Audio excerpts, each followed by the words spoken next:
Controversy over medical care in a mountain community. Former members and former paramedics say a Hartselle woman needed and wanted emergency care. It's that uneasy feeling knowing that a lot more could have been done, and it didn't happen. Denver7 Investigates is digging into a heartbreaking story with the worst possible outcome. I just wish my mom was still here. Thanks for joining us. I'm Amy Wattis. And I'm Shannon Ogden. And tonight, Chief Investigative Reporter Tony Kovaleski continues our investigation into why 67-year-old Beryl Harmon was left behind by first responders.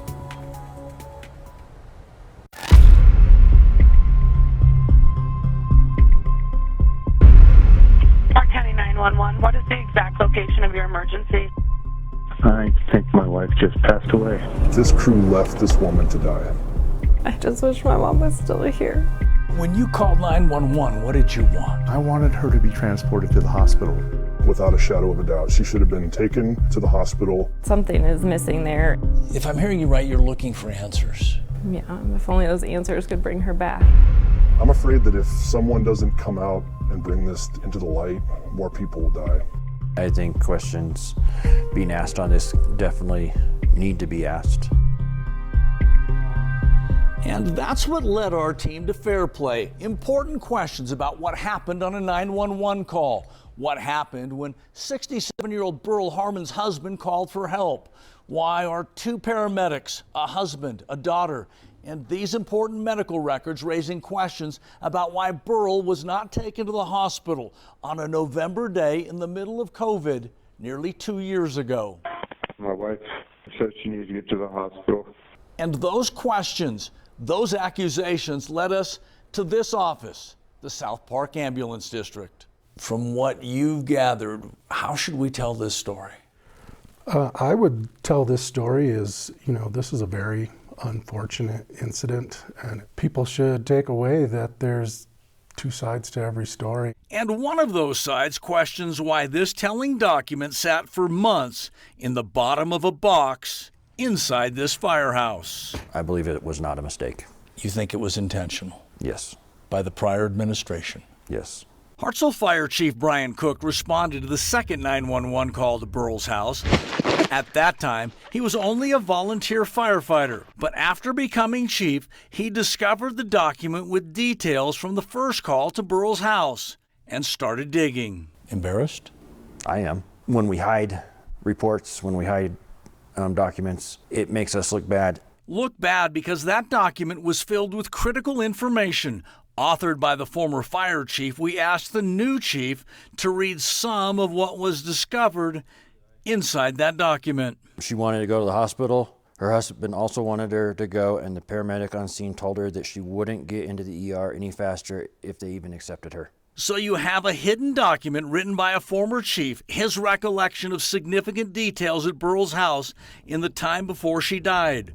Which brings us back to the ambulance district and what the chief of paramedics calls the other side of this story. When a patient has the ability to refuse, again, that they have decision-making capacity, we're not allowed to force people to go to the hospital. And that's a critical point of contention. If the crew recognized that her oxygen levels were at 50 and 60%, and they did nothing, they walked away and left her there, they had to have known she was going to die. This patient should have been transported to the hospital. Two former South Park paramedics reached out to Denver7 Investigates about this call and their concerns about the culture that apparently failed to identify the concerns that followed.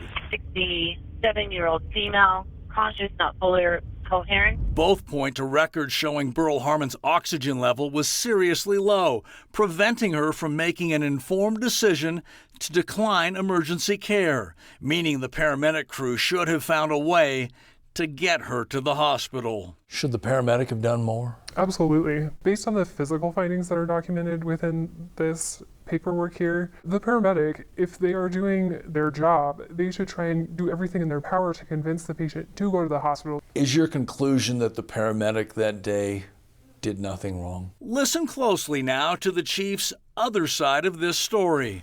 My conclusion is based on this report, he followed protocol. Did nothing wrong. Followed protocol.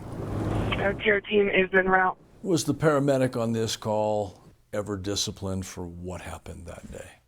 Not that I'm aware of. And based upon what you've said to me, there's no reason to discipline, correct?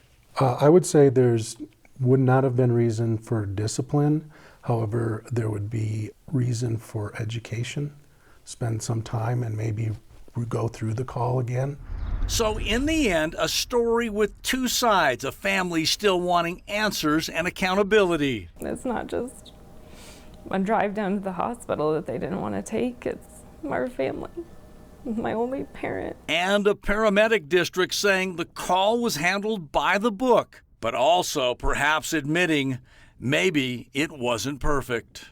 After reviewing the facts of this call, are there lessons to be learned with what happened here?